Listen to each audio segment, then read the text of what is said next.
And welcome back, everybody, to another episode of Bub and the Bloom, episode 131.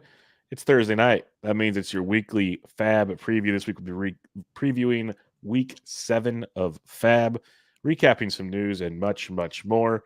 You can find me on Twitter at BDNtrick, the podcast at Bubba Bloom Pod, and my co-host, as always, on Twitter at RyanBHQ. Ryan Bloomfield, how we doing, my friend? Good, man. Not much going on today, so I'm doing well. Very light day in Thursday baseball. I didn't get to watch too much, so wasn't like the epic Tuesday we had with the last show, but we'll take it. We'll take it.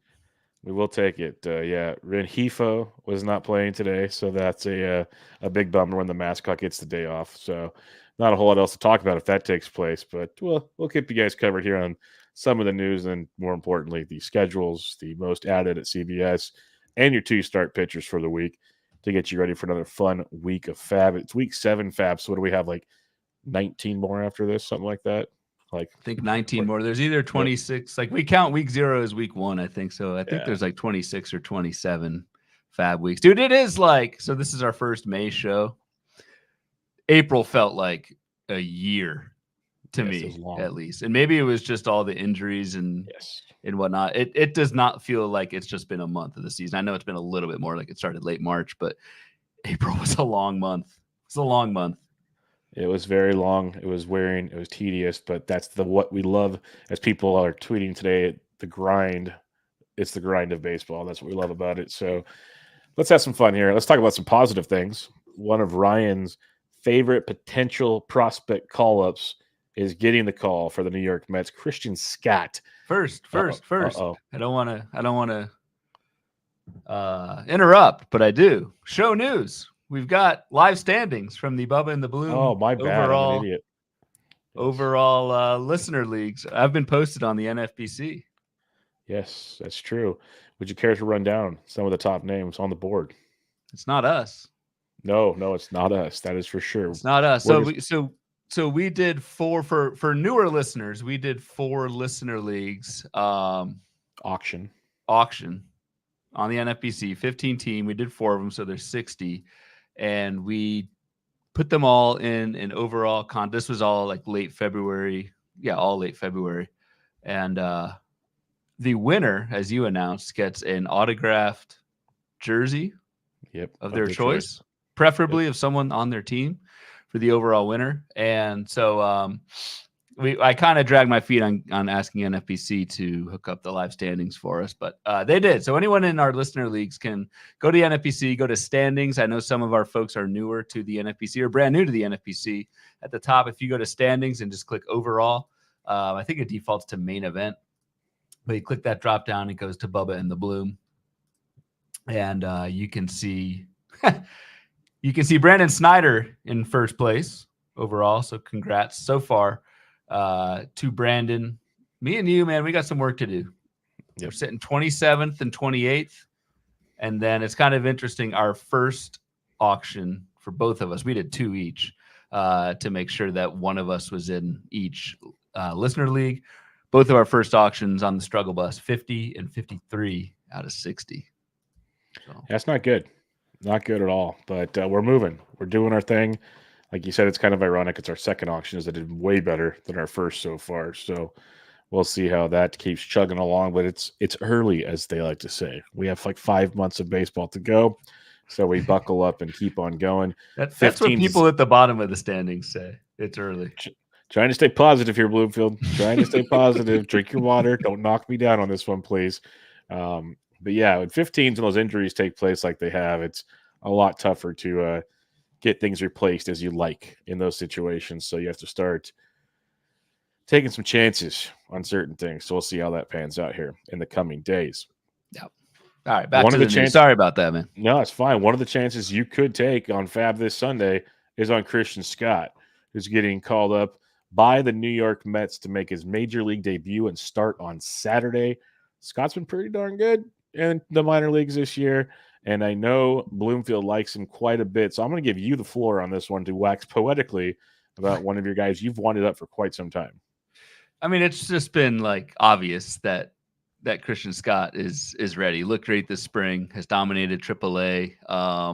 Hasn't thrown like as many innings as I thought he has through 62 innings at Double-A last year with a total of 85 last year. So I guess there's some like reason to keep him down at Triple-A at least for a little bit, but that's over, especially because with the Mets, like they cannot throw Adrian Hauser out there every fifth day and believe to be a competitive team. So it's awesome to see Christian Scott up there. The numbers are jarring, right? Like the strikeout numbers are crazy.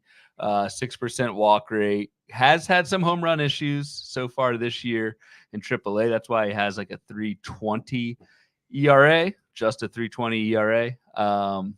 Not sure enough. He's not like an extreme ground ball guy, so we'll see how the home run, how the gopheritis translates from AAA to the majors.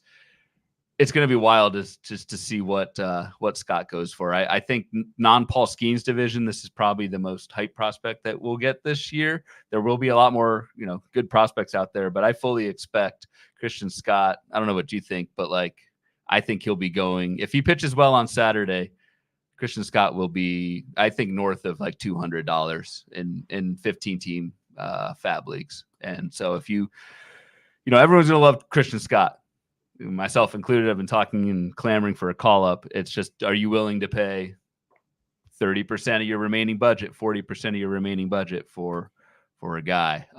In some leagues, I am. I think I mentioned last show on one of my teams who I've lost Spencer Strider, Merrill Kelly, and Justin Steele on the same team. It's like I need to make a move in pitching, but it's going to be wild. I'm not sure. Would you be in on something that high with Scott? Not for me, just because that's not my style. And knock on wood, I've been fortunate in most of my leagues in pitching, so I haven't had to go too crazy. I have had some, don't get me wrong, but I got Kyle Bradish back today, which was nice. Justin Steele returns next week. Luzardo and Bayo have one rehab start. They're supposed to be back. Braxton Garrett comes back next week. All these guys are stashed.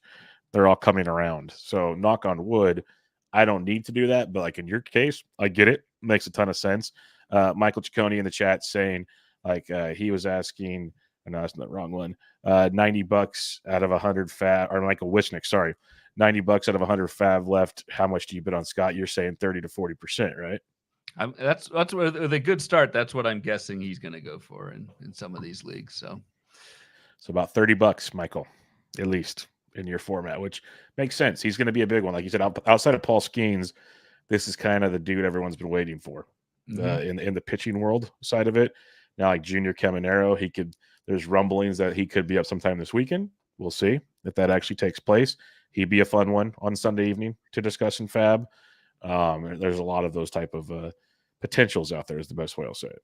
And the benefit with Scott is he's up first. So you would, if it hits, you get that for the longest amount of time. And like I said, the 85 innings last year, he could conceivably go 120, 130. I think the Mets would push that. And once you're at that point, like you've done enough. So it's gonna be interesting. I think I'm going to be in on the bidding. I just think he's an awesome talent. And just realize, folks, that he faces the Atlanta Braves next week. Yes. So the Braves offense is not clicking right now. I'll say that much. That could change by next week. But keep that in mind. The following week, he gets the Miami Marlins, though. So that's where things really matter when it comes to Christian Scott. It wouldn't be a news portion of our show, Ryan, without a key injury to a starting pitcher. So we will talk Grayson Rodriguez, who hit the IL with right shoulder inflammation. He made his start this week, woke up the next morning feeling a bit sore. The Orioles put him on the IL. As of this recording, there's been no new news on the status of his shoulder. Like you'd imagine they had imaging or something by now. No news, which kind of slightly concerns me a little bit, to be honest. Mm-hmm. But I guess we'll kind of wait and see on that one. Because like literally I look at news multiple times a day, and I've seen enough of these this year where usually you have an answer by now of what's going on. Kyle Bradish was the move that got activated in that deal, but I guess you got to wait and see how bad it is with Grayson, but it doesn't feel great.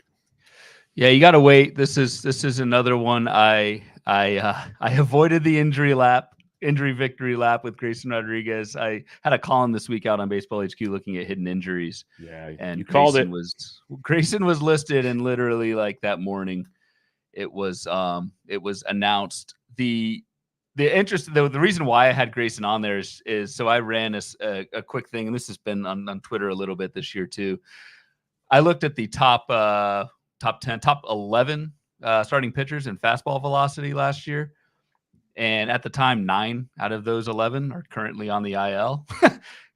Grayson Rodriguez was one of the other 2. And so it was just like that is not a coincidence. Do you want to wager a guess who that last? I know who it is. He pitches Friday. He pitches Friday at home Hunter in a Green. ballpark where it's not great for pitching. Hunter Green had the 3rd highest fastball velocity among starting pitchers last year at 98.3. And he is the only one in that top 11 from last season to not be on the IL. So you're sweating bullets if you've got Hunter Green, to be honest. Yep. Buckle up, cross your fingers, Hail Marys, whatever you believe in, figure it out, and hope things go well on that one. What do you think, John Means? So John Means coming back? I know Bradish came back today, like you said, but it's weird. What do you think happens to Baltimore's rotation? This is the thing with Means, and I kind of hit on it in my Substack. You don't like because I was noticing a couple things. It's weird because their rotation right now: Burns, Bradish, Cole Irvin's pitched well, Dean Kramer's pitched well, Albert Suarez has pitched well. Dean Kramer, between Irvin, Kramer, and Suarez, Kramer's the only one with an option available to go, so you have to DFA the other 2. The Means thing, you would expect him to slot into the rotation, but when they called him up, you would usually call up a reliever to fill the spot to give your arms depth, and then call up Means when the spot in the rotation came around. So it's just been a very odd way of Baltimore doing it. I'd imagine Means goes in the rotation, but with his injury situation, maybe you make him a long man. Like it's a weird deal. Well, and like you had mentioned previously, Means has not looked good on his rehab. No. So maybe that goes along with the lines of moving him to the pen. But like Roster Resource put him in as a starting pitcher in the rotation, but they haven't announced when he'll make his start, if he makes a start. That's why there's a lot of missing pieces since he was called up. That makes it feel like maybe they kind of play around with this a little bit. And I'm kind of wondering on that one. So we'll see. He could just slide into the rotation. So who knows on that one. Masataka Yoshida. Last time we talked, he was having trouble finding at bats. And then he found out bats and started hitting. And then he injured his thumb with ligament damage. He went on the IL. And then a day after going on the IL, reports are out there doing more testing and surgeries on the table. So just going to say, if he goes under the knife, probably a drop from me. Agreed. And I guess now we kind of know why he wasn't playing all the time. I don't, how long was that lingering for Yoshida? That's a very tough situation. Rob Refsnyder won't go away. He's playing in left field, not only against lefties, but Refsnyder did get the start the most recent game for the Red Sox, April 30th, against a righty in left field. So there's that. I don't think otherwise on the Red Sox there's much to pick. They signed Dominic Smith. That's what they signed Dom Smith, baby. Let's go. He may be the since Bobby Dahlbeck is right-handed, he may be that left-handed platoon at first base. No, he'll platoon with Cooper at first base. Yes. Yeah, and then he could platoon in the outfield with Rob Refsnyder. Yeah. It's crazy that the Boston Red Sox are still competitive right now with as many injuries that they've had. It's been rough. They'll get Pivetta back. He had his rehab start on Thursday. Bale's getting a rehab start at the beginning of next week. So knock on wood, they're getting depth back in the rotation. But yeah, it's rough. Yeah. And if Von Grissom recovers from the flu at some point, supposed to be back on Friday. Supposed to be back on Friday. I say supposed to. As long as he stayed away from Taco Bell, we're good. So we'll have to keep an eye on that one. Nate or Nathan, depends on your proper pronunciation guide, Eovaldi left his start on Thursday after 5 1/3 innings with a right groin injury. He was dealing again, as he's been dealing all season, Bloomfield. So Mr. Bloomboard himself, Eovaldi, has been looking great this season, but he's out with a groin injury. Day to day for now, MRI on Friday. Yeah, he's had groin stuff before too. And it has cost him time, but it hasn't been like too bad. You just got to wait it out.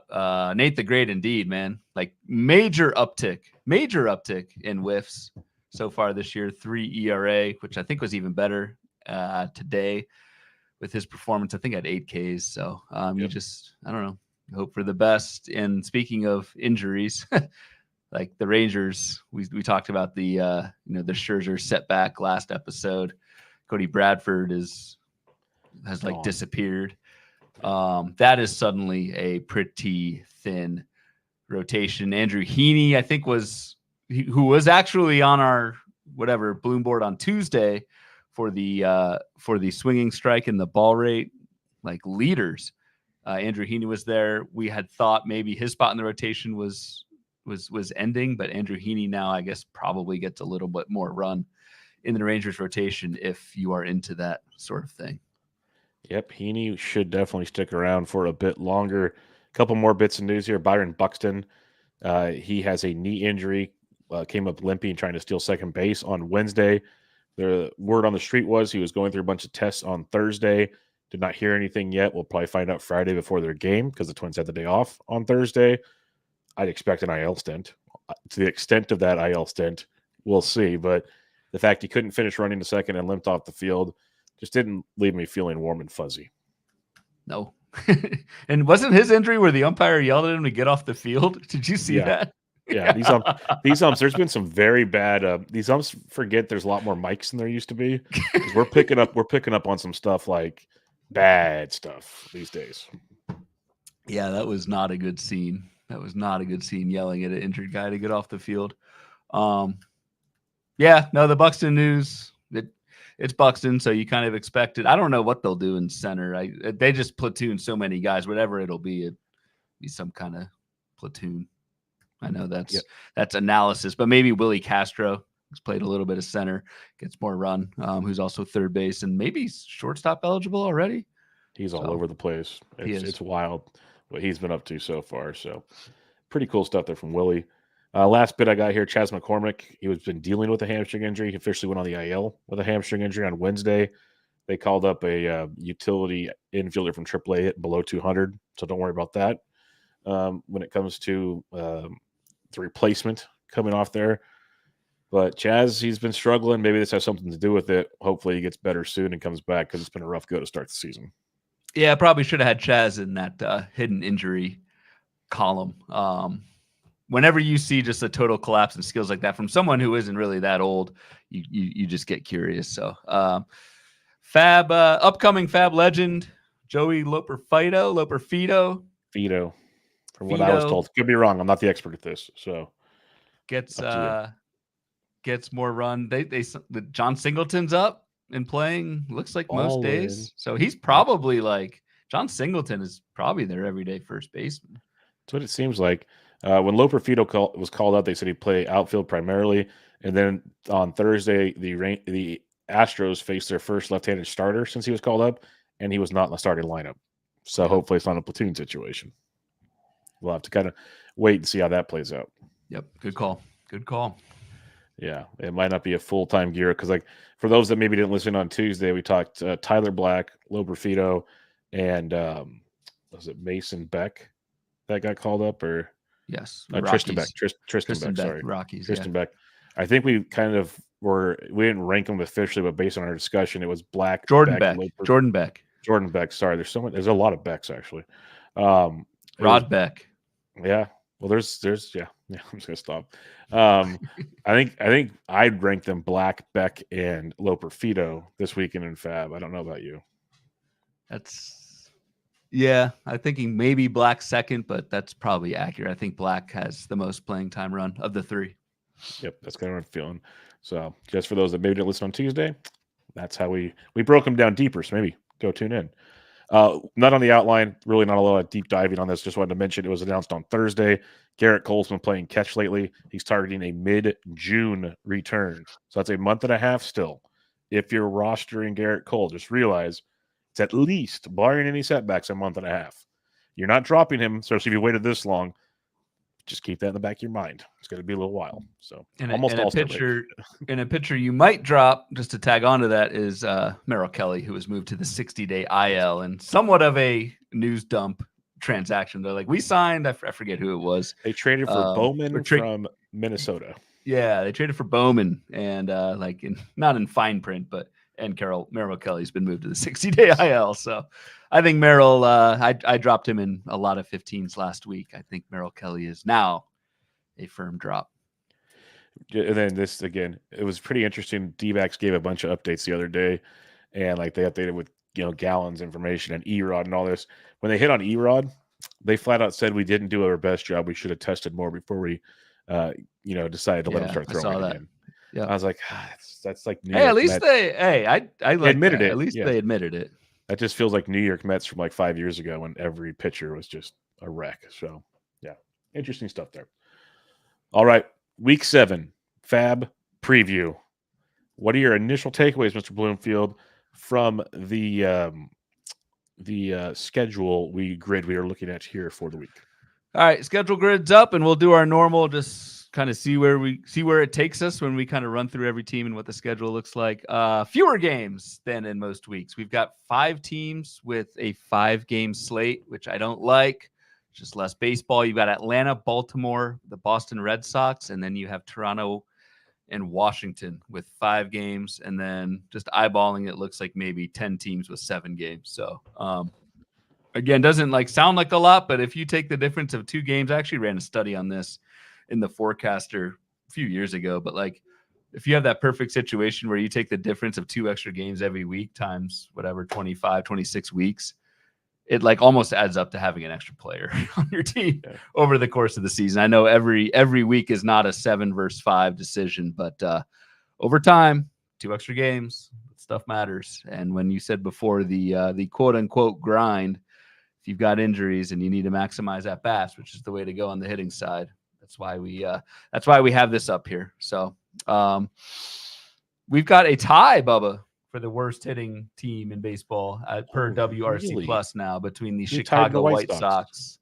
and the Miami Marlins, both at 74 as a team, which is really bad. Colorado's not too far off, 77 as a team. The Dodgers are running away with the best team WRC Plus at 128. Goodness. It's pretty bonkers. And second place right now, ahead of the Atlanta Braves, because of William Contreras, is the Milwaukee Brewers and Big Willie Double Dongs. You can say that on this podcast, but not on. Yep, not on the other one. God, you were waiting for that one, weren't you? Yep. I saw you smile like you were teed up for that. Jesus, that's a little behind the scenes, folks, for me and Bloomfield right there, bringing it live to you guys on the show. All right, let's talk some schedules for the week here. We'll go team by team as usual. It is a bummer to see all these 5-game slates. We'll kick off with a 6-gamer. The Arizona Diamondbacks, they have all road games, 3 in Cincinnati, 3 at Baltimore, 2 lefties, 4 righties. We usually love to target Great American. So what are we thinking on this one? Yeah, the Great American ballpark for the first 3 is pretty sweet. And that's if you're going to take this. So every time we mention the Diamondbacks, we thus mention Jake McCarthy and Jock Peterson because those are the 2 effective platoon bats on that team. McCarthy's leading off against right-handed pitching. It's kind of a split week. So the at Cincinnati, I think, is all against right-handed pitching. So if you want to start with McCarthy, Peterson for the first half of the week, and then Baltimore's obviously a much tougher park and potentially rotation, although I don't know, Urban means Kramer. You're not going to get McCarthy or Peterson much in that weekend series. So maybe McCarthy, Peterson just for that those first 3 games next week. And that's another way when we're talking about maximizing at bats early on. If you have those bi-weekly like NFBC formats, you can make moves just for parts of the week, not the whole week as well, to maximize situations. Like I know Kurland was all over Yastrzemski. He's the only guy in the main event that grabbed him this week because they had the 3 righties in Boston. Yastrzemski gave him a home run. He's going to probably sit him for the rest of the week. So little ways to kind of maximize things if you can, because most of us are stashing injured people. A lot more complicated than in years past. It's like an easy. I and most of my teams, I'm not in a position to do half week moves, but bless you if you can. Yes, if you can, kudos. All right, we're going to start with 3 straight 5-game weeks here. Starting off with the Atlanta Braves. They get the Boston Red Sox at home for 2, and then at the New York Mets for 3, 4 right-handed pitchers out of the 5, the one lefty being Jose Quintana of the New York Mets. Yeah, and I don't know. Like, there's usually not too much to tell. Even with the 5 games, you're never benching a Braves stud. I think I put this out earlier this week, just speaking of the Braves, since there's not really much of like a takeaway. I think their studs have been bad, like legitimately bad, and they still have a 117 WRC plus. And yes, Marcell Ozuna has not been bad. Even the team in general, I don't know their record off the top of my head, but they are up there, and they've lost Spencer Strider too on the pitching side. So, like Atlanta, it's been an interesting season. Like Austin Riley has 2 home runs. Matt Olson has 3 home runs. Acuna has 1 home run. Acuna is only hitting 252. Matt Olson's hitting 206. Austin Riley's hitting 235. Those were all top 20 picks entering the season. They're all going to be fine, but like it's crazy to see what Atlanta's doing without much of anything from Acuna, Riley, and Olson. Be very fearful when they have a month where they hit about 45 home runs and just destroy everybody, because it will come. It will. Yes. I'm not worried about any of these guys, really. I'm not either.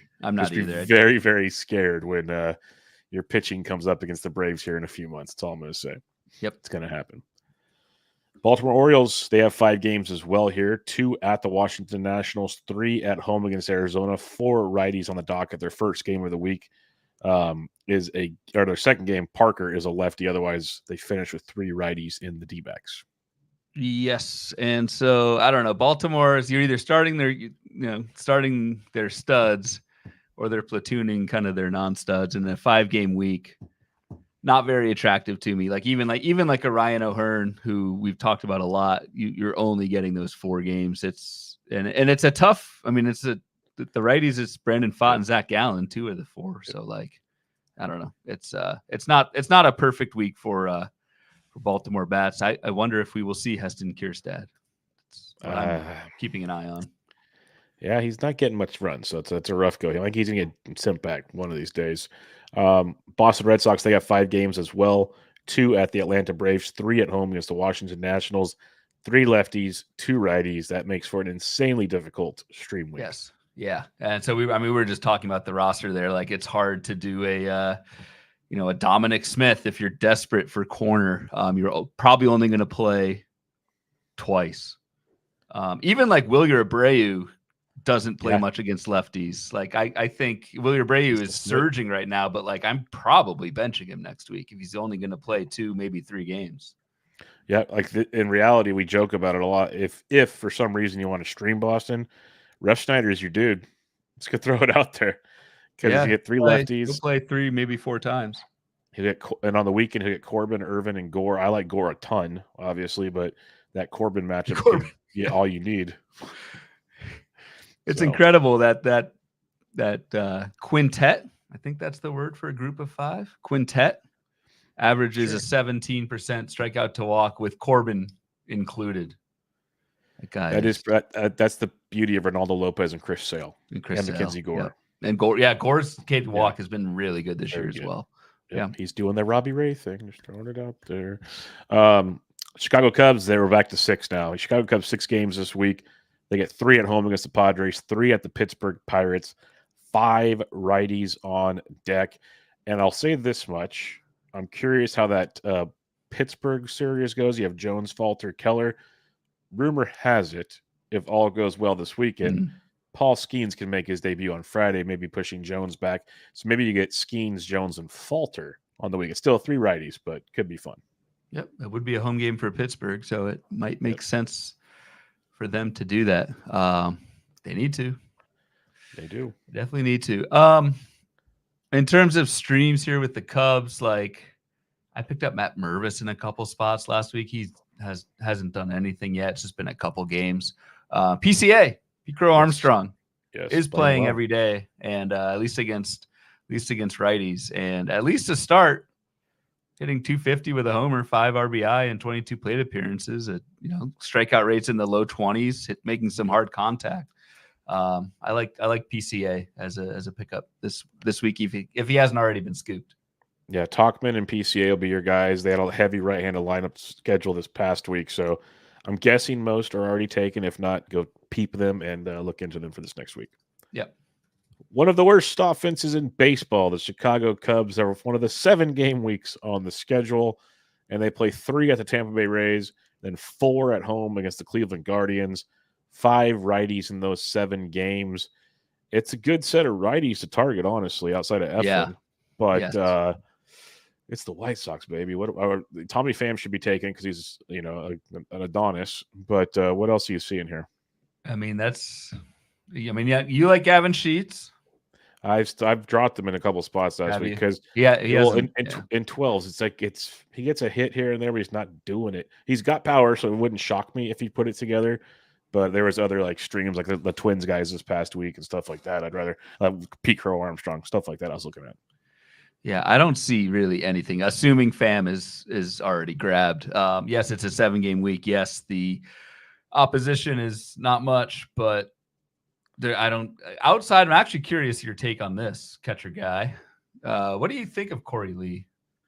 Already has 3 homers this year, 19% K rate, hitting .255 with some barrels, and starting to at least he started 3 of the last 4 games for the White Sox over Martin Maldonado.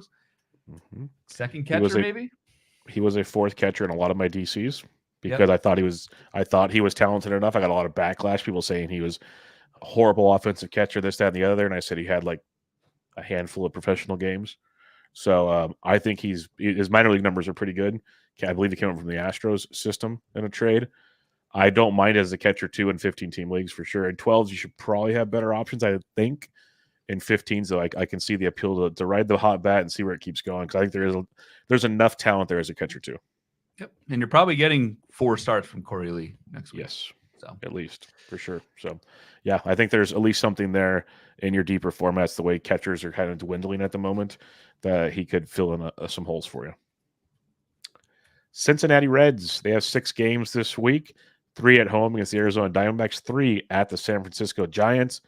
3 lefties and 3 righties. Yeah, not great because the Reds that are available to you are platooners most likely.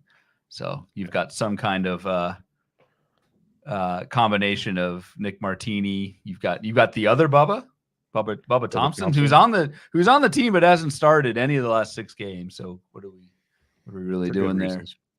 Yeah, I don't know. Maybe Santiago Espinal, but like you've got to be pretty desperate to go for Espinal. So no, I'm not really looking at any Reds this week. Well, here we go. Time to go back to Will Britton for the 12th straight week. Yeah, Cleveland Guardians. That's it. They have 7 games. They get the Detroit Tigers at home for 3, and then at the Chicago White Sox, which is always a nice spot to circle on a weekly schedule. 6 right-handed pitchers in the 7 games. I think we've recommended Will Brennan every week for at least 3 or 4 weeks now. Yes, and we will do the same this week. Only hitting .228, but 4 homers, 2 bags already. Come on, not bad. 16% K rate for Will Brennan. Going to recommend him again. Yep. I didn't realize this, but Andres Jimenez quietly, at least to me, is not playing against or starting against left-handed pitching. Left-handed pitching. So I don't know. It doesn't really matter too much for this week, but Andres Jimenez is one of those. I mean, you spent a pretty good pick on him, and it looks like he might be in a platoon. That's surprising, honestly. That's really surprising. So guess we'll keep an eye on that one.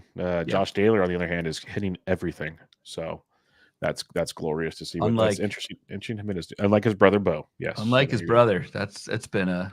Oof. I'm still holding out hope for Bo, though. There's I don't know. I'm still holding out hope for him. Maybe it's blind hope. And I again, this is why we kind of do the schedule stuff. It just lets us highlight certain guys that we haven't really talked about. But like, man, 186 batting average, 38% K rate for Bo Naylor. The K rate's disgusting. That's not like him. That's the weird part. So yeah, it was 23% last year. To go from 23 to that's got to be one of the biggest increases in strikeout rate from last year to this year of any player. Yep, his brother needs to take him to the batting cage and big brother, little brother conversation on that one. Yep. Colorado Rockies, just barely the 3rd worst team in baseball offensively. They have 6 games this week, all in Coors Field. 3 against the Giants, 3 against the Texas Rangers, 2 lefties, 4 righties. You can cunt Hunter Goodwin now. That's ridiculous. But it's what else you like in here? Jordan Beck. Yep. Again, I think that's the move if you want some outfield help and to get those 6 home games. Like let's go. Let's see what he can do. Yep, here's your chance to shine, kid, because not much else is in Colorado. Detroit Tigers, they have 6 games this week, 3 at the Cleveland Guardians, 3 at home against the Houston Astros, 4 right-handed pitchers on deck this week.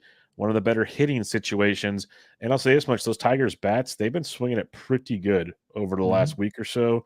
Like Riley Green's heating up. Carpenter had his moments. Veerling starting to hit. Like there's a lot of good fantasy streams on a bad team right here. Wenzel Perez?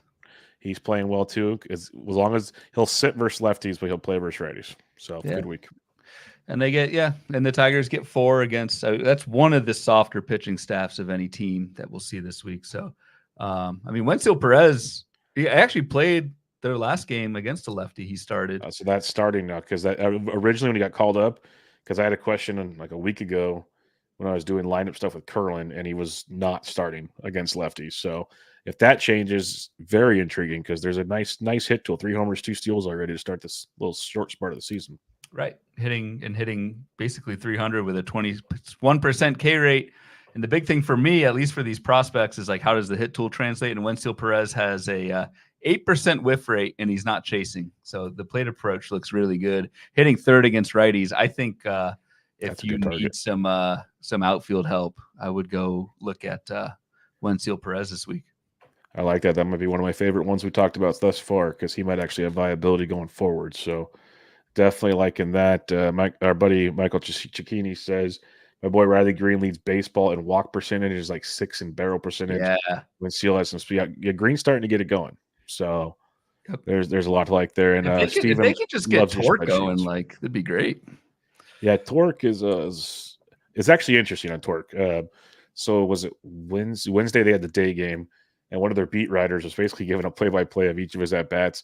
First at-bat, he walks just a heater right down the middle, just watches it. Then goes 0-2 and swings at garbage. Next at-bat, first pitch heater, lines a base hit.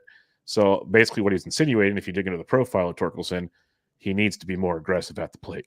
Like it's very cut and dry, and just those 2 at-bats alone, he was trying to tell us via tweets that this is the problem right now. Like he's really sitting back too much. Which is fixable. Yep. So I would be very, and plus it's been cold in Detroit. Just give Torque some time. Like I'm not giving up on that boy just yet. Yep. Houston Astros, 6 games this week, all on the road. 3 at the Yankees, 3 at the Detroit Tigers, 2 lefties and 4 righties. You mentioned Singleton, Loperfido. What are you liking? Mentioned Singleton, Loperfido. That's pretty much it. But again, potentially only 4 games for those 2. So like John Singleton's pretty fringe to begin with. Like, let's be honest with ourselves. So I don't know. 4 games. That's not that appealing. And again, Loperfido, I think is going to be quite pricey in FAAB, and I'm not willing to go there given the risk of a platoon and the strikeout rate that I think might cause some bumps in the road in the big leagues for him. Totally agree with you there. Kansas City Royals, they have 7 games this week.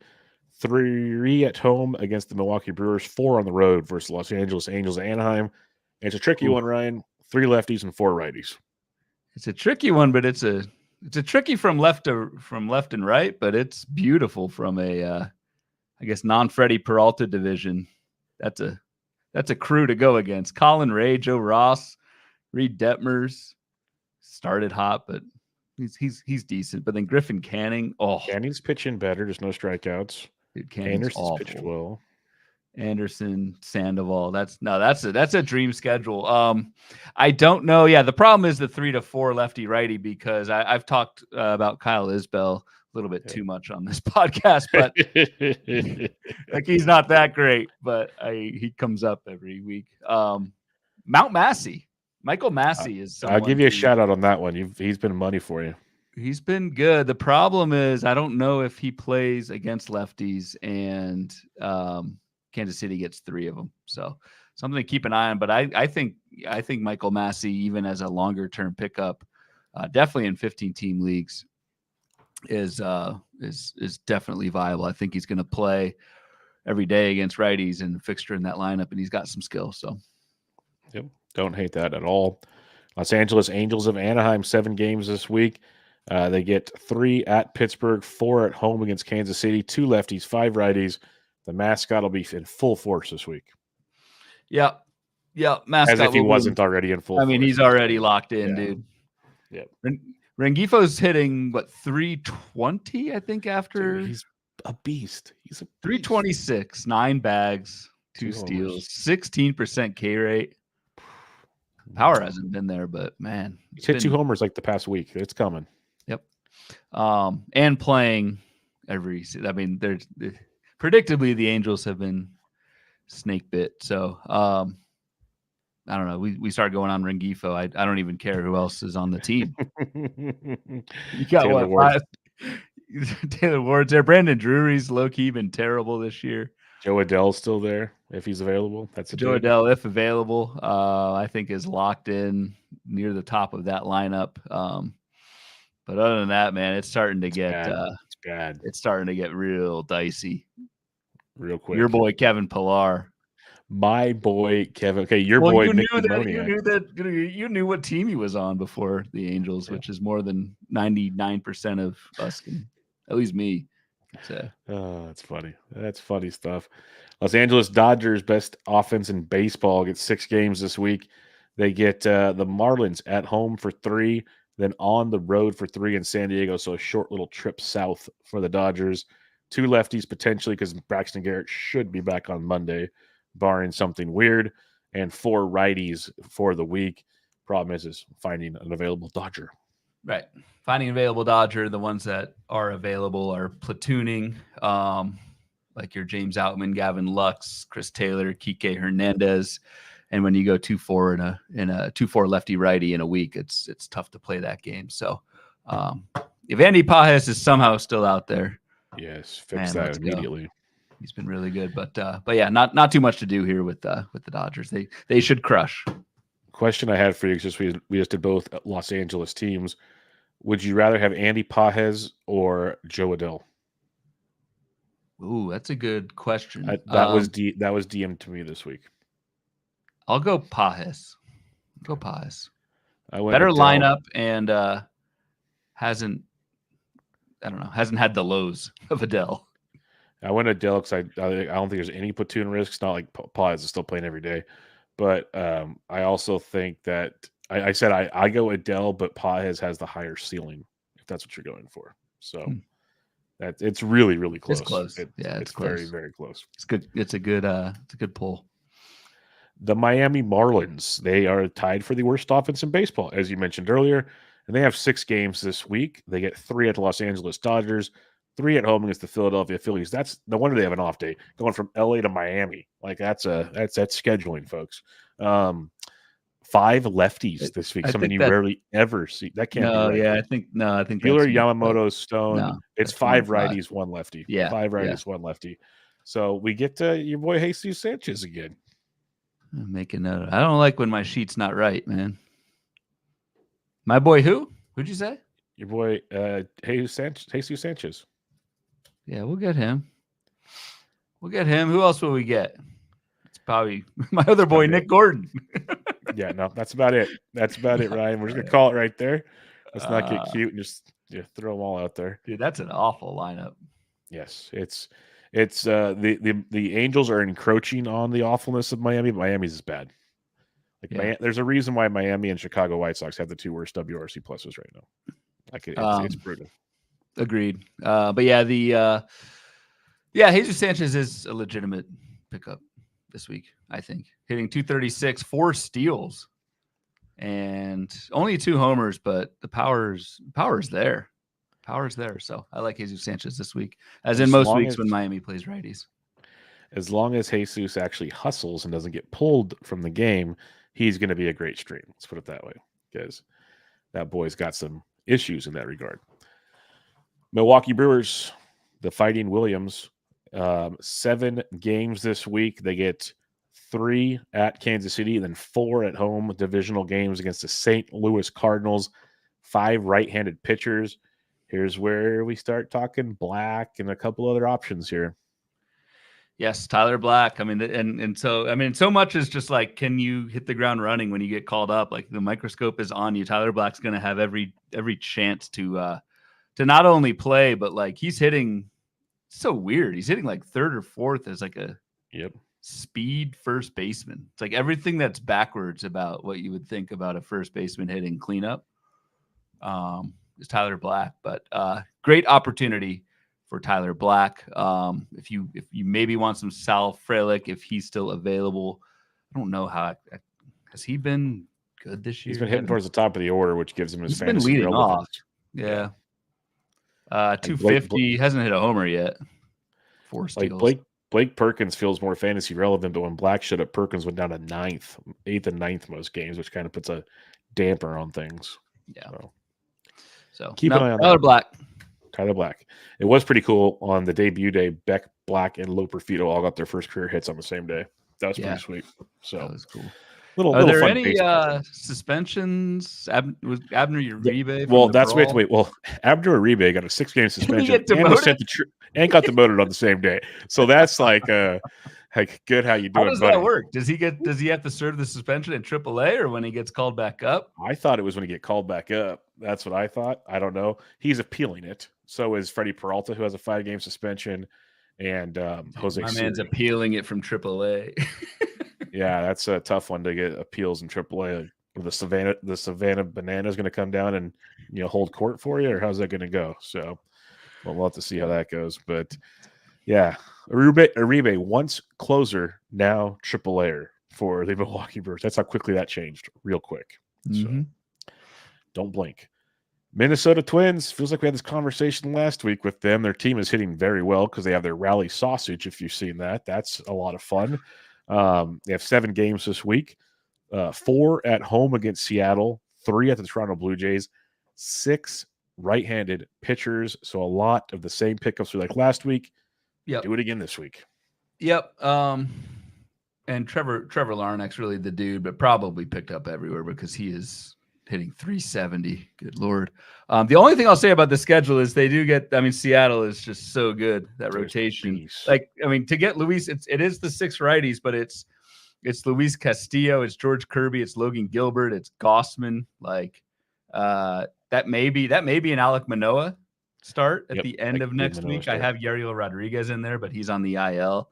So it might be Alek Manoah as if we're trying to project that far out. But yeah, for Minnesota, yes, they have hit better lately. It will be a tough go though against some pretty elite starting pitchers. One of the tougher matchups from just a opponent skill level of the week. And I know we mentioned it earlier, and he's probably rostered in most formats, but if Willie Castro is somehow available, fix that is what I would say. He's playing a ton and running like crazy. So, do something about that if you can. I'm trying to find the roster rate for you. Big Willie, he's 86% rostered in OCs right now. So just kind of peek at that if you can. What's Larnach? Larnach is, in 12 teamers. No, that can't be right. Yeah. 12 teamers. Larnach is what? 20% rostered? Yeah, 19%. And I added them in most of my leagues last week. So, yeah, that one. I think because last week we had so many other options like Kepler, Larnach. There was a ton of streamers this last week when it came to hitters. Like I remember my sheet I made last week, a lot longer than this week so far. When it comes and Ryan O'Donnell in the chat, Kepler's around 50% in 12. So there's a despite the tougher schedule for the Twins, going lefty righty is quite formidable with them. There's Kirilloff 77% in 12s as well. So yeah. Eric Halterman, any chance Larnach is actually good now, or is he just hot and plain? I could say a little of both, maybe. I know that the tools are there. He was a top prospect, top draft pick at one time. Was hurt a lot last year, a lot of up and downs. I'm going to give him the benefit of the doubt, but it could be just a hot streak too. I wouldn't be shocked at the same time. More than and obviously not 370. The guy hit 213 last year, but it's interesting that the K rate has dropped so much for Trevor Larnach from 34 down to 22%. But again, like I was saying on the Tuesday show, skills you can be hot in K rate too. It's not just because you have a 22% K rate for a month, it's going to stay that way. He's well over his skis right now, but I do think Trevor Larnach in right-handed heavy weeks is, I think, even 12-team rosterable, startable. And definitely in 15s. I think the power is there. It's just a question of what will that strikeout rate look like over time? Like, will it be a 213 batting average like it was last year, or can it be 250, 260? I think it can be 250, 260. And honestly, we might be burying the lead here. Carlos Santana is 7% owned, and he is actually hitting it very well for the last week. I'm not even placating you. He's playing very well of late. Switch hitters, he'll play lefties and righties. Like, that's a dude, if you need a corner infielder, is a guy to keep an eye on. Hey, no one likes the Twins. Yeah, there's a lot of rosterable Twins, and they're one of the hottest offenses in baseball. Heck, on the sheet, a 110 WRC plus, nothing to shake a stick at. Like, that's pretty good. So that's great. Yeah. What the hell? So, yeah, come on, focus. people. Let's go. All right. Maybe I should use some of these for my auction league teams. Touche, my friend. Yes. Back at us. New York Mets, they have 6 games this week, 3 at the St. Louis Cardinals, 3 at home against the Atlanta Braves, 2 lefties and 4 righties. Go get your – no, I can't even say DJ Stewart. No. The interesting thing, though, and this isn't – so, like, JD Martinez is back. I don't know how often he's going to play. Like, he's not playing every day. He's already sat twice. He was delayed with a back injury. Like, I have a lot of JD Martinez in 15-team leagues. From a pure, like, weekly standpoint, he's kind of a tough start, man. Because the Mets get 6 games. Like, he may only play 4 times a week. And that's so, obviously, I don't know. Like, we talk a lot in these FAAB episodes about, like, ads, but, like, is JD Martinez a drop in some formats? Just because, like, I don't know. I think they're going to rest that back at least once or twice every week. Yeah, that's a real possibility. And if that's the case, then at least in 12s, it's going to be a difficult play. He's hitting 318, which is great, but he's got 2 doubles out of his 7 hits, 1 RBI so far, almost a 40% K rate. So timing might still be off when it comes to JD. It's such a tough drop, obviously. That's Captain Obvious stuff. But at 15s, you still got a hold to start's a different story. In 12s, there's a conversation for a drop, that's for sure. This was kind of what I was thinking. Michael says could be easing JD in, I hope. Could be. But could be. Yep. When do they stop easing him in is $1 million question. 100% rostered in 12 teamers, so yeah. No one's doing it yet, but the thought has entered my mind at least. Lead the movement. All right. New York Yankees on this one. They're swinging it real. Gleyber Torres even went yard recently. 6 games this week for the Yankees. They get 3 at home against the Astros, 3 on the road against Tampa Bay, 5 right-handed pitchers. Yeah, but really nothing actionable. Trent Grisham doesn't do it for you? Trent Grisham does not do it for me, though he has started the last 4 games in center. No, doesn't do it for me. No, he doesn't. He shouldn't. He should not. All right. He's only 27, dude. It feels like Trent Grisham's 34 years old.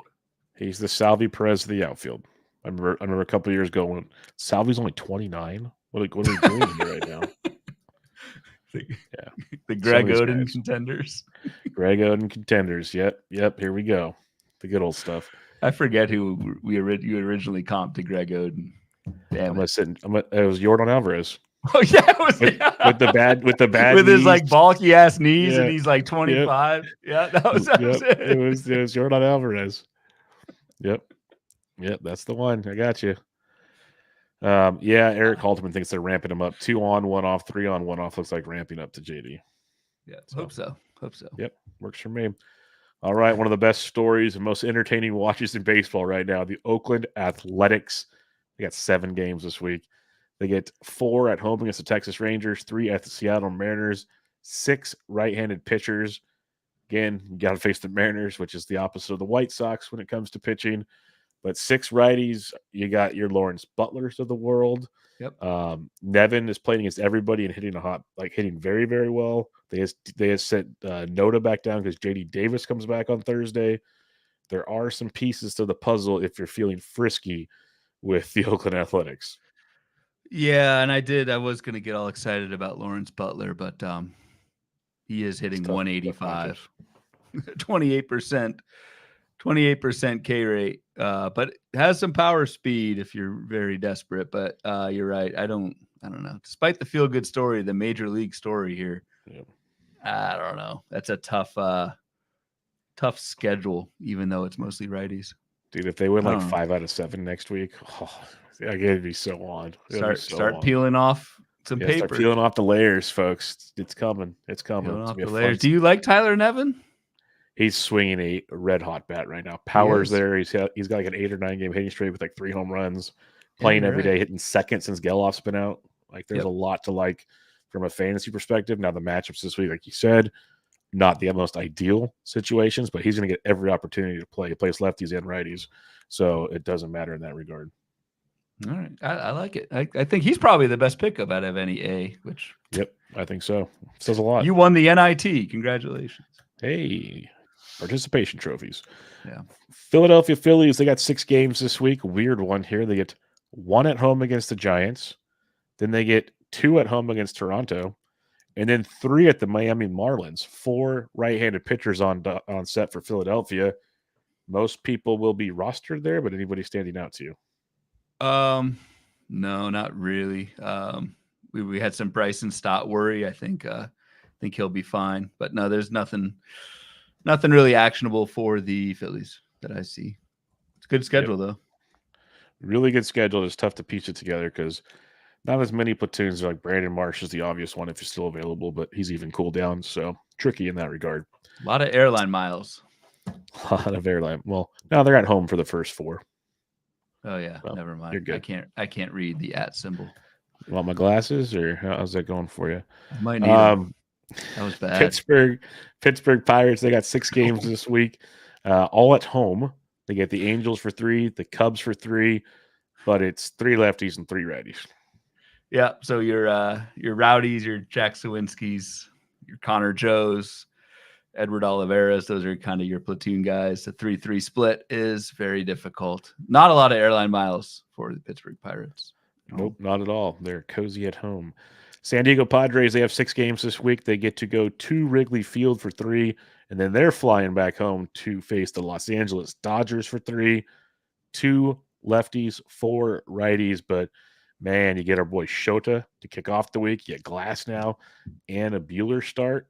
Oof, could be interesting. Depends on the Buehler, though. I was going to say, I was looking into that'll be his second start of the week. He's making his debut on Monday. And I think it's 9 or 10 walks in his 21 innings. It's the typical coming back from Tommy John command thing. So I'm still a little wary on what we're going to get from Buehler out the gate, but he still is Walker Buehler if he figures it out. Yeah, you kind of wonder if that's a Buehler Yarbrough start, at least to begin. I don't know. Padres, no, there's really nothing, to be honest.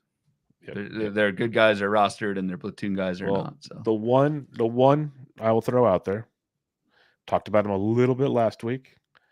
If he continues to get playing time, especially against right-handed pitching, I'm making sure he's still hitting, is Graham Pauley. Not hitting for a big average. I'll admit that out the gate. Dude's got ridiculous power. Just needs consistent playing time. So Graham Pauley would be one. But again, the matchups are pretty tricky this week. But someone maybe at least in deeper leagues to keep an eye on. Yeah. San Francisco Giants. They get your airline mile award of the week, Bloomfield. They have 7 games. Their first one's at Philadelphia. Hell. You're right. Yeah, first at Philadelphia, then 3 at Colorado, and then 3 at home against Cincinnati. So you get 7 games on the week. You get 3 left-handed pitchers.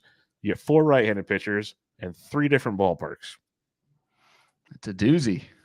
It's a doozy. What do you think they do? How many wins out of 7 this week? Man, they've been rough on the road. So you got Sanchez. That's a loss. Hudson, Lambert, Quantrill. They better at least win 2 out of those 3. My goodness. That's in Coors, and then Abbott, Lodelo, I think they win 4 games. All right. Yeah, the Coors Hudson, Lambert, Quantrill, like it's just golden. So first half of the week with those four with those 4 games, and even like Christopher Those are all Sanchez. Those are all righties too. And they are, they are all righties. So maybe some Yaz in the non-Curlin division, and Yes. and Lamont Wade. Yes. Conforto is Conforto taken everywhere. I'll check. He should be. Unless people gave up on him. He's 96% in 12, so he's pretty much gone. Yeah, even Patrick Bailey's up to 96. I'm proud of you guys. But yeah, Lamont and Yaz would be the ones I would definitely take a peek at, and go from there. Wade's, like I said last show or last week, Wade is swinging it really well, just not playing every day. So 2 guys to keep an eye on for at least the first half of the week, and then gets ugly after that. Seattle Mariners, they have 7 games this week. They got the Minnesota Twins for 4 in Minnesota. Then they come home for 3 against the Oakland Athletics. That's a pretty nice matchup considering 6 are right-handed pitchers. Yes, and in deeper formats, Josh Rojas is leading off every day against righties for the Mariners, hitting over 300, 3 homers, 2 steals, 15% strikeout rate, and hitting for some power early on. So Josh Rojas is hot. And like I said, leading off, I like that pickup quite a bit this week. Yeah, I hope I agree running with it while you can. I remember doing this last year with him, and then he fell into the river. It's his, but the Puget Sound. Come on, get your geography. The lake, the river, the sound, the inlet, the outlet, whatever you want to call it up there. He fell into the fish market and got all stinky. Yeah, no, it is a ride it while he's hot and like a weekly streamer thing. But 6 righty, that could be 6 games at leadoff, and a bunch of those against Oakland. So, all right, you got your St. Louis Cardinals. They got 7 games on the week. They get the New York Mets at home for 3, and then go on the road to Miami. Or no, it is Milwaukee. Milwaukee for 4. For now, it looks like 6 righties. You got Peralta on there twice because we don't know what Peralta's doing. So it's going to be 5 or 6 righties on the week, which bodes well for some of your deeper outfielders in that team. Like Alec Barrel season. Alec Burleson. Look at you. He does not barrel it up, but Alec Burleson is a semi decent play, hitting 270 with 2 homers. Nothing crazy, but just a body. I know you really like Mason Wynn. Yes. Probably widely rostered, right? He should be by now. 74% in 12 teamers. It's getting better. And don't panic. Wynn will sit occasionally because he's been dealing with a back issue the entire season. So they give him like occasional days off just to rest. So don't panic about that. He'll still play. They have 7 games. He probably plays at least 5, if not 6 of them. Okay. So just buckle up for that. He's been playing darn good. Tampa Bay Rays, they have 6 games on the week, all at home in Tampa Bay, 5 righties, 1 lefty, White Sox, Yankees. They start the week with so good of a matchup situation. I know. The beginning of that week is beautiful. Come on, Randy.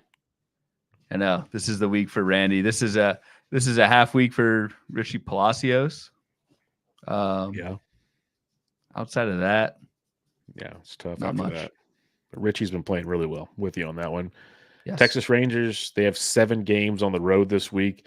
They get 4 at Oakland, 3 at Colorado, 4 righties, 3 lefties. Man, it sucks. It's 3 and 4 because that is a awesome schedule. I know. It's like the park factors are bad than good, but like the whole everything about this is beautiful. The problem is like, lefty righty, and like, I don't know, Leody Taveras.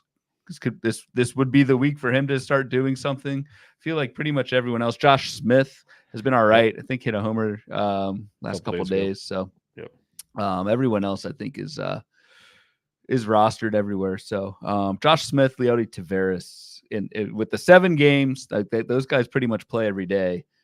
And that schedule's beautiful at Oakland, at Colorado. Yeah, I was looking at their roster. There's not a whole lot of platoons there. So if you got your Rangers, enjoy the week. It's the best thing I can say. Toronto Blue Jays, they have 5 games this week. They get 2 at Philly, 3 at home against Minnesota, all right-handed pitching. So if you can play bi-weekly, 3 games at home with first righties. But it is Ryan, Simeon Woods, Richardson, and Bailey Ober, which is not a cakewalk. Yeah, this is the toughest schedule of any team. It's only the 5 games, and it's Wheeler, Nola, Joe Ryan, Bailey Ober. Like, I don't know how good Woods Richardson will be, but that's God. And Toronto has a lot of just like Bichette, Vlad, just guys who are not doing anything. Yep, not good at all. And we finish it up with the Washington Nationals. They get 5 games as well this week. They have the Baltimore Orioles at home for 2, and they go to Boston for 3. All right-handed pitchers as well. Not the easiest to schedule also. Nope, not the easiest to schedule. And you do get the 5 righties. I don't know, like Winker. Yeah, he's playing every day no matter what. But Luis Garcia, Winker, Yep. Eddie Rosario, but he's been awful this year. He's been horrific. I can't even support that. I can't do that. Like he'd be DFA'd if they wanted to actually pay James Wood. Yes, That's all that why. is. I love Eddie Eagle, but God, it's been horrible. Nick Senzel, does that do anything for you? Yeah, he's hitting second every day. Yeah, he's playing well. The other one I'll mention is Jacob Young. He's 70%. We talked about him last week. Dude keeps stealing bases. Keeps stealing bases. So if you need steals, that's a dude. The other one I'll mention, he's been getting more playing time of late, is the 32-year-old. And okay, I apologize right now because I'm going to butcher this name. Oh, yes, you are. I'm saying I Vargas. Vargas is playing nearly every day. He's hitting 5th pretty much every single day. And he went hitless on Thursday, but he had a 5-game hitting streak, and he hit 7 of his last 8 prior to the day, hitting 321, 2 stolen bases, no homers, but playing a ton, 10% K rate, 12% walk rate. Like, that's a dude playing a lot. If you're at least in deeper leagues, maybe just stream for the week. I know it's only 5 games. That's the bad part, but yeah. Ildemaro Vargas. Did you look it up on Baseball Reference? Yes. Good. Thank you. Appreciate that. So yeah, that's one there. Anything else for Washington? No, covered it pretty good. Michael in the chat, Senzel hit 4 bombs in 5 days. Could do worse than the 15 is a bench bat. Absolutely. Yeah. Oh, Eric Haltman, you got to post the BR pronunciation because it has a built-in nickname, Ildemaro. Ill. I get it. I like it. I like that. He's ill. He's like licensed to ill for those that are old like me. You'll understand that reference. Stephen Crawford says revenge game for Simeon Woods Richardson against Toronto. That's great because I added him everywhere. So let's roll with that one as well. Yeah. All right, Bloomfield, let's do it. CBS time. All right, CBS time. So you want to do hitters or pitchers to start? We can stream hitters real quick. So we talked about most of them. We just talked about Jacob Young. So what we're looking at here is again the CBS, the largest gainers in ownership from this week versus last week, and under 50% rostered in CBS. And then I just because I have to color code everything, I did some skills: strikeout rate, barrel rate, stolen base attempt rate, to get some semblance of batting average, homers, and speed. I want to say this for you though. You joke about you got to do it the color code. I appreciate it. I enjoy the color code. So you do you. I think it's pretty sweet. But yeah, it's the prospects are near the top. And then you have your Young, your Talkman. There's Nick Senzel, Josh H. Smith. There's Willie Castro. But here you go. Winfield Perez. We talked about Tyler Nevin. Yep. Now we're getting somewhere. So anybody else that stands out to you? Because like we didn't talk about Tyler Freeman. Does that interest you? I have Tyler Freeman on a number of teams and 15-teamers. I think third base outfield eligible as well. So Tyler Freeman quietly has been really good, and that's all green skills. 18% strikeout rate, which is great. 9% barrel rate, which is great, and a 27% stolen base attempt rate, which is also great for your speed. That stolen base attempt rate is it's a rough proxy when you're on first. How often do you try and steal second base? So 27% is pretty damn aggressive. So I like Tyler Freeman a lot. I'm surprised Tommy Pham's only 12% rostered in CBS. It's just that these Yahoos and CBSs are the rules. That's why it's fun doing these, because it just shows the roster rates that make you scratch your head a little bit. And I also think, like, what do you think's like a good since we're on this, is like I feel like your 15-team ads are like your guys that are in CBS world, like 10 to 20%. Probably. Because like those are guys I'm looking at as like for my 15s is Winfield Perez, Tyler Nevin, Talkman, 100%.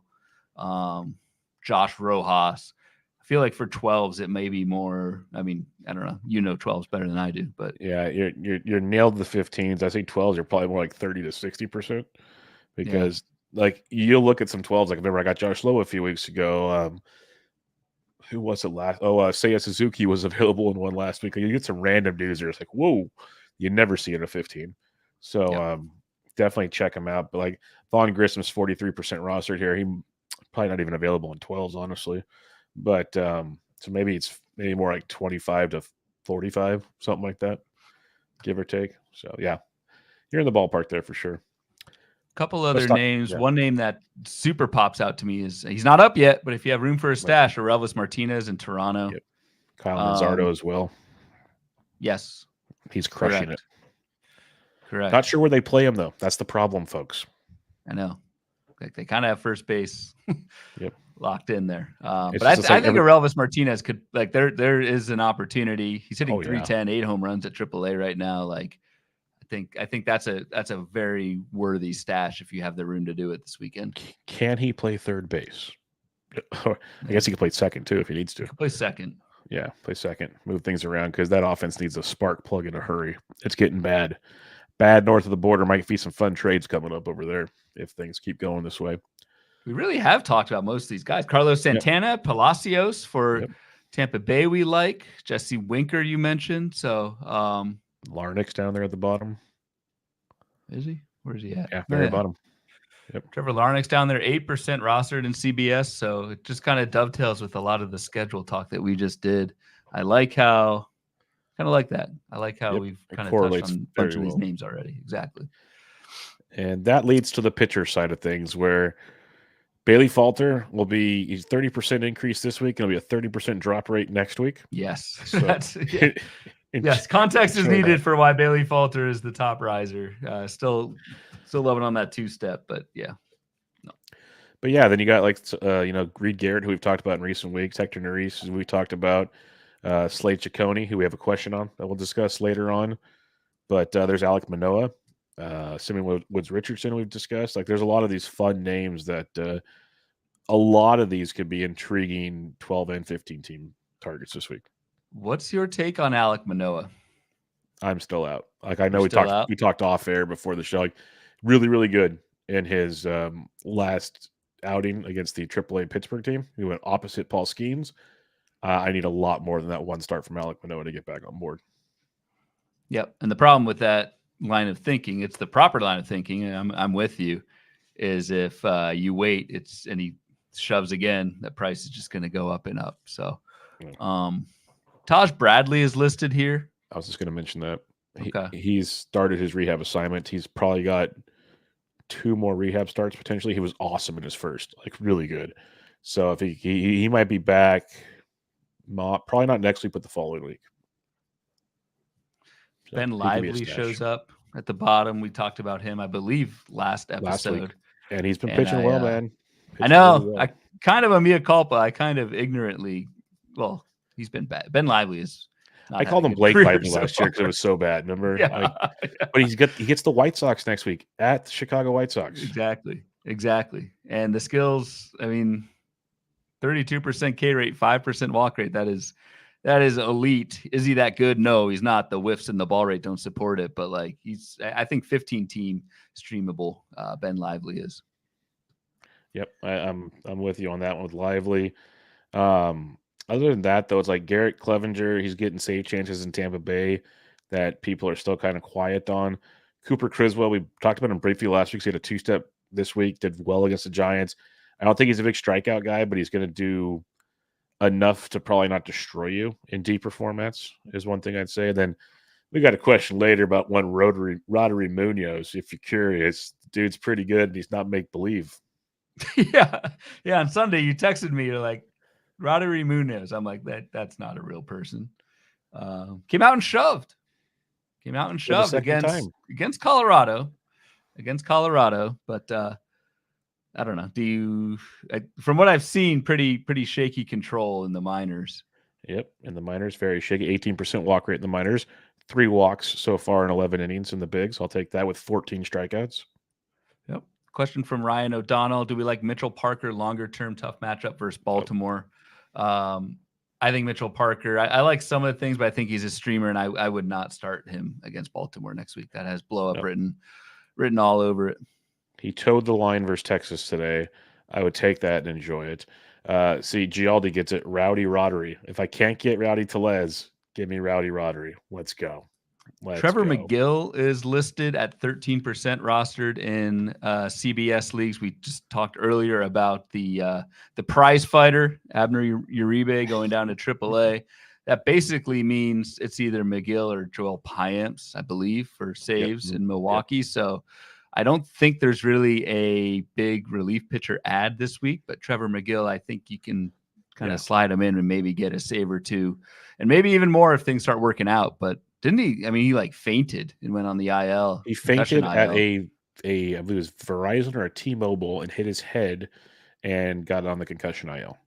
But since he's come back, he's got a couple saves. He's like the Andres Munoz for them. He plays a lot of high leverage, but would be their primary closer if possible. So Payamps will get his, but McGill's the better reliever.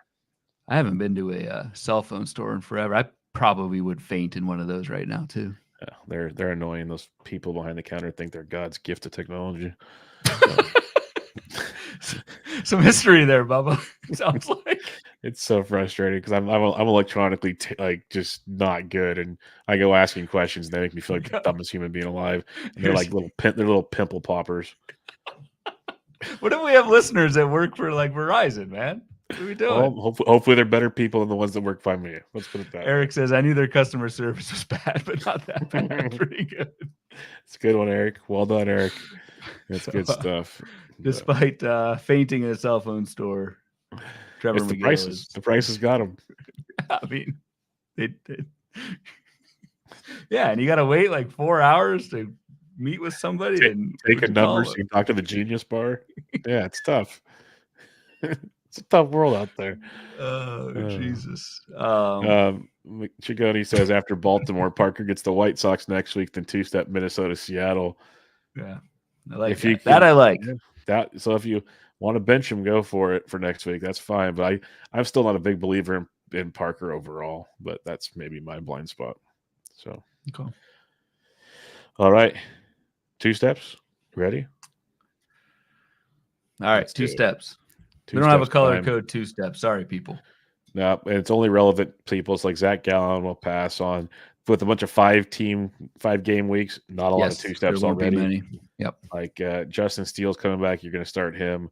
What about Frankie Montas at home versus Arizona, then at the San Francisco Giants? That's reasonable enough. I'd roll with Frankie. All right. Tristan McKenzie and Logan Allen, they get at home against Detroit and at the Chicago White Sox. Yeah, you got to. I don't know what to think about Tristan McKenzie, to be honest. If you look at his game log, it's just doing it. It's scary.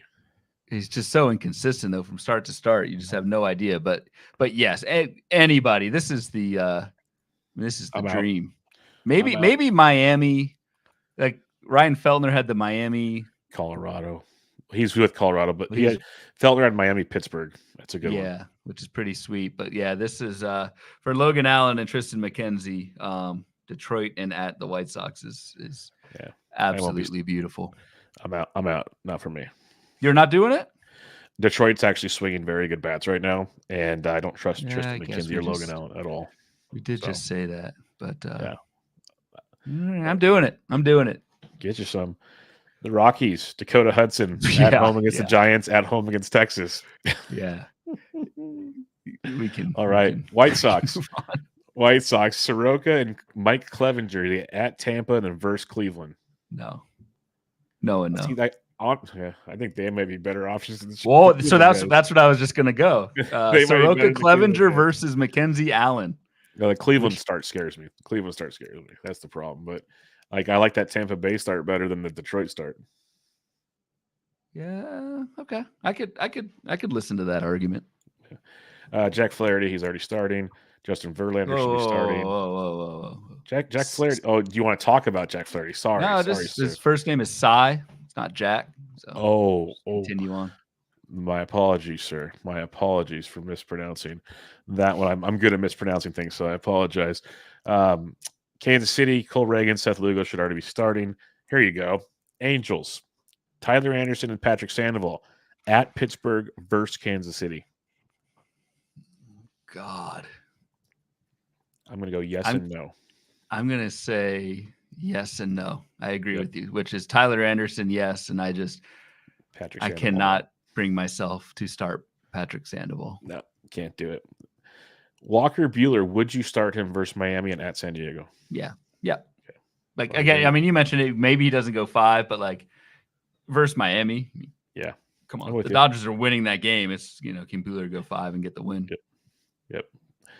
Miami, speaking of which, you might get Buehler back and Garrett back in the same game. That's fun. Braxton Garrett at the Dodgers versus Philly. If he comes back, I'm pitching Braxton Garrett. Are you? Yeah. At the Dodgers versus Philly? Yep.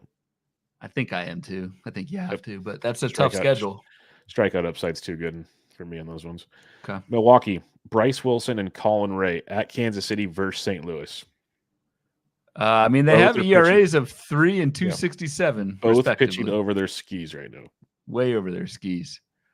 I would go Wilson, not Ray. See, I was debating going the other direction, especially because I'm looking at Wilson faces Reagans and Mikolas. The Reagans one is tough. Ray faces Lugo, which isn't easy either, but I doubt Steven Matz is there. So I don't know. I really don't want to start either one, if I'm honest.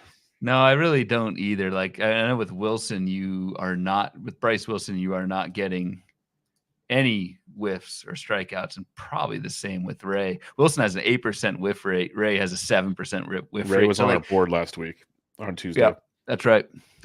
And they don't do anything good. I'm probably out on both, to be honest. They don't, dude. What are you doing? I know. All right, Minnesota, Simeons, Woods, Richardson, and Bailey Ober at home against Seattle at the Toronto Blue Jays. I'm starting both. Yes, the at Blue Jays is not as fearsome as once thought. This one's interesting. Luis Eel has overachieved, some would say, versus Houston at Tampa Bay. Yeah, I throw it. Okay. We got the Oakland Athletics. You have Alex Wood at home versus Texas at Seattle. No. Got to be kidding me.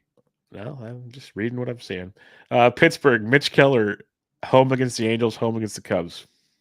Yeah, you go with that. Yeah, he's been very underwhelming, but yeah. He's got a Mitch Keller has a 5.18 ERA. It's bad. It's bad. He's like the young kids are pitching. Like Martin Perez is a 2.86, Priester 3.31, Jared Jones is a beast. Like, and reality, Keller might not get it if Skeens comes up on Friday. By the way, keep that in mind. Keller's K rate, so it jumped from 20% to 26% last year, right back down to 22%. Corbin Young, you must be hurting, man. Yep, hasn't been a good look. T's and P's.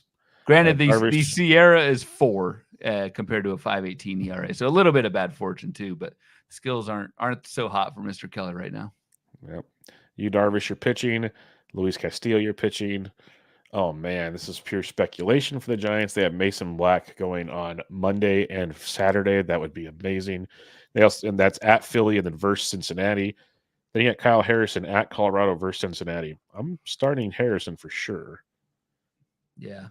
I don't know if Black's going to get the start. If Black's coming up, I want everything. I like Black a lot. We're so trained to think at Colorado. Yeah, it doesn't scare me at all right now. Would you? So you just said you like Black a lot. Speaking of FAAB this weekend, like he won't be available. Well, in leagues where he might be available. Yeah. I'm just throwing this out there. Would you rather take Black or like one of the rehab guys, Taj Bradley or Alek Manoah? I'd take Bradley for sure. I'd probably take Black over Manoah, but I'm also very biased on that one. Okay. I'll take because Black will go back down when Snell comes back. Okay. That's the problem. And Alex Cobb may come back. Well, yeah. Black will be up later in the year when guys like Hicks and Wynn and these guys need their innings reduced. So hopefully they minimize Black in the minors before then type situation. Yeah. St. Louis, Mikolas at home against the Mets at Milwaukee. I never figured out how Miles Mikolas had that one breakout year that he had. Smoke and mirrors, brother. Smoke and mirrors. And he's just like instantly horrendous again. I will never understand that year. But no, so I'm out on Mikolas. I think Matt's is going to the IL. Yes, I do. There's our guy, Lance Lynn, at Milwaukee in the Dome. Yeah. Fortunately. Following week at the Angels. So we're going to start heating up. Folks. Yep. Tampa Bay Rays, Alexander versus the White Sox versus the Yankees. Is that Tyler Alexander? Jesus. Yeah. Does he even go deep into games? I think you're getting 5 if you're happy. He has, he's gone 5 or 6 a couple times. I don't think I'm throwing it in a 15 even. The White Sox. Yes, very tempting. But that Yankee start could be a bloodbath. Yeah, at least it's in the Trop, I guess, is the best way to put it. Texas, you have Andrew Heaney at Oakland, at Colorado. Yeah, you're rolling. Ooh. Of course you are. Let's go. Of course. I don't think I've ever heard someone say, of course you're rolling with Andrew Heaney. But I get it. Blueboard headliner on the last show. I got to stick with my... Tyler Nevin takes Heaney deep on Monday. Just to let you know right now. All right. I'll be looking for it. Book it. All right. Any final thoughts before we head to the questions for the listeners? Nope, No, I'm good. All right. I start off some here in the chat. We're going to save here. Uncle Ted, what do y'all think of Rotary Munoz? I like him quite a bit if he sticks to the rotation. So talked about him a lot or at least messaged with Bloomfield about it. He told me I'm crazy. He doesn't exist. But Braxton Garrett coming back, and then Jesus Luzardo is supposed to come back next week. We might not see Munoz again for a little bit. That's the only problem there. Next up here, Ryan O'Donnell says Brendan Rodgers is available in 75% of OCs. Is he worth a look or is he dust? Doesn't have a lot to add to the table, but what do you think? No. You may want to add him this week with the 6 games at Coors and see what happens. I believe I mentioned on this show last time that Coors is a very monthly park factor variant park. That was just a random list of words I threw together. Impressive. It's a lot easier to hit in Coors in the summer than it is in April and May. So maybe summertime, Brendan Rodgers heats up. But I think the playing time's there, and you're at an all-home week. I'd go with it if you're desperate at middle infield. For sure. Ryan also has a tongue-in-cheek Jacob Young Corbin Carroll rest of season. That'll be a fun one to actually look at later. I'll tell you that much. I know. Obviously Carroll, but yeah, obviously Carroll. MC says, here's a good one, Senzel or Nevin. I'll take Nevin. You like Nevin, don't you? Yeah, Senzel. I'm just waiting for the next injury to take place. I'll go Nevin. Yeah, it's a smart move. Thanks, Bubba. Just blindly just say I agree with you from now on. Trust me, he doesn't always agree with me, folks. A couple other questions here. We got our buddy John Wilder, one of the listener league participants. Any tips for someone who spent big last week on middle reliever Cano and a bench bat Goodman, asking for a friend? Ouch. Go back to that Colorado well. Yeah, you can drop Goodman. Just drop him. He's not playing like he's platooning. It's ugly. It makes me angry. Cano, I'd try to pick up somebody else if you can. If there's anybody else worth a darn in the relieving world, he'll get his share, but he's not going to be the main guy. And we don't know. I mean, Kimbrel could be fine, right? Yeah. We haven't even got that officialness either. So, I don't even know if he's going on the IL. So, I don't know. Yep, a lot of moving parts there. That's for sure. Andy Splinter says, seeing Neris's underlying stats makes me want to run to someone else in that pen. Who's your preferred second in line, Leiter Jr., Almonte, or back to Alzolay? I'm leaning Leiter. I'd lean back to Alzolay. And he's been like, I know they're getting him quote unquote work to get better, but he's been like the third option the last few days. Yep.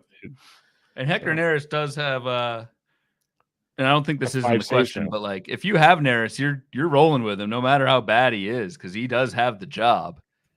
Yeah. It's gonna blow up at some point, but like you never know. I mean, what if you get lucky 2-month stretch from Hector Neris, even though, yes, he has more walks and strikeouts, but he has the gig right now. So I'm rolling with him until it falls apart. Yeah, that's probably smart thing to do. And then we have Eric Halterman in the chat saying Leiter is a secret right-handed lefty specialist. So interesting. Very good stuff there. Then the Fantasy Gospel says expectations for Alek Manoah following his 12K outing and velo improvement. Thanks. Yeah, we kind of talked about it earlier, but in his last outing against Skeens, Manoah 6 innings, 2 hits, 112 Ks in that matchup. Prior to that, BRUTAL brutal stuff. So my expectations are tempered is a nice way of me saying it. What's yours? But I think if you can sneak Alek Manoah for a couple bucks in FAAB this weekend, maybe you don't start him right away if he comes back or whatever, but if you can get him cheap just to find out, I think it's worth doing. I mean, he has been really good before for like an entire season, and maybe sometimes this stuff just clicks. Like probably not, but I will have Alek Manoah in some bids, not spending much, but if I get him, I'm interested in finding out. Reed Garrett or Alek Manoah? Reed Garrett. Taj Bradley, probably. Simeon Woods Richardson. Simeon Woods Richardson. John Means. Alek Manoah. Mitchell Parker. Alek Manoah. Ben Lively. Alek Manoah. Okay, I was just going down the CBS list here. Hayden Wesneski. Alek Manoah. Okay. You like Manoah. That's good stuff there. Okay. That answers that question. I'd probably go Lively over Manoah. I'll correct the record. Yeah, that's an interesting Manoah love there. I'm rooting for you, friend. It's not love, dude. I mean, these guys are streamers and 15 teamers. That's all I'm saying is like. That's fair. That's fair. And then we had one more question. We had one more question from Stephen Crawford. Do you feel Slade Ciccone is worth a stream tomorrow versus San Diego? I do. I think there's some sneakiness out of Slade, but I'll give you the floor first on this one. What are your thoughts on Slade Ciccone? I think he's a middling pitcher. I think there's some definite blow up potential. The control is awesome. He throws a ton of strikes, maybe too many strikes. You kind of want to be, I mean, he throws a 4-seam fastball 50% of the time, throws it for strikes 75% of the time, which is really good. He's got a slider changeup that he can miss some bats with that he throws that other 50% of the time. So there's enough here for Slade to get by. I don't think the ceiling's all that high long term, but to answer the San Diego question, I think I'd bench him. I would start him just because you got some real struggling bats there in San Diego. Yeah, sure, anything can happen, but like they're striking out 20% of the time versus righties on the season. It's been bleak. I'm actually going to shrink down the number real quick on this one. Let's pull you're doing HQ matchups tomorrow, right? Yes, Slade is. Oh, he will be. I have to still write him up, but he's on my bottom part. We'll give you guys a little peek. I think I can throw these out there for you all. What's the matchup score for Mr. Ciccone? It is 0.3, positive 0.3. That's better than some other people on that slate. Which, yeah, like sounds bad, but a lot of you probably don't know the scale. 0.3 is very much startable. Anything positive is startable in 15. So maybe I roll with them now. And like I was going to say, is over the last just 2 weeks versus right-handed pitching, as the Padres have struggled, 21.5% K rate, still 271 average. Like they have a 118 WRC plus, so they're going to walk in the park. But I still think there's something there. The more important part, like he's a stream tomorrow potentially, but as Ryan O'Donnell says, does he stick in the rotation? I don't think so. I think Ryan Nelson comes back soon, and that's where I think it gets interesting. Now, could he take Merrill Kelly's spot? Potentially. That's an option, but I feel like, once Ryan Nelson comes back, maybe Ciccone sticks. Yeah, maybe he does stick there. Maybe you're right. Maybe there's something there. But like next week, it's at Cincinnati. You're not starting them there. Following week's at home or Cincinnati. You can probably get a bunch of strikeouts there. Mm-hmm. It's a very matchup dependent kind of guy. Very matchup dependent. So Yeah, just be careful. But I think there will be times where strikeouts will be aplenty. It's not like Ryan said, a lot of strikes, but not a lot of swing and miss. It's like 8.5% swinging strike rate, give or take. So you're relying on a lot of called strikes, they say. So not always my comfort zone. Agreed. He's got that Colin Ray thing going on. Let's put it that way. You don't want that Colin Ray thing going on. I just wanted to bring it full circle to someone people really like to pitch these days. All right, Bluefield, another FAAB preview in the books. Any final thoughts as we head into the weekend? I got nothing. Hour and a half. We did it. We surpassed the hour and a half mark. I like it. Yep. But no, covered a ton of names. I think I'm ready to start putting my bids in on Friday, which is my new routine this year. A lot of good conversation in the chat here. Appreciate you guys. A lot of questions in general. So keep them coming. And good luck in FAAB this week. If you have any questions, well, first, check out Ryan's column and my column to get you ready for the week. Listen to the podcast. We'll have plenty of stuff to get you covered for FAAB. What? No, we do. Yeah, I just realized we do a FAAB episode, and we both write our own FAAB columns. Yes. Yeah. It kind of kickstarts our FAAB columns essentially to like where things go. But yeah, it'll be a fun weekend ahead. So if you have any questions, hit us up. Ryan's on Twitter at RyanBHQ, the podcast at Bubba Bloom Pod. I'm at BD Intric. This is Bubba the Bloom, episode 131. Catch you all next time.